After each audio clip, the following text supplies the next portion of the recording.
Хуримтлал үүсгэх хугацаанд санхүүгийн гинти хэрэгцээ шаардлага тохиолдсон үед сүүлийн 6 сарын UBCAP-ийн цол орлогын дундаж болон хадгаламжийн дүнг үндэслэн барьцаатай болон барьцаагүй зээл олгох боломжтой.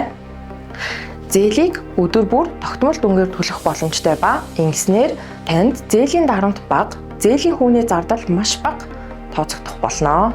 50 дахь шаардлага. UBCAP системийг ашиглан сүүлийн 6 сар тасралтгүй аялал хийсэн байх.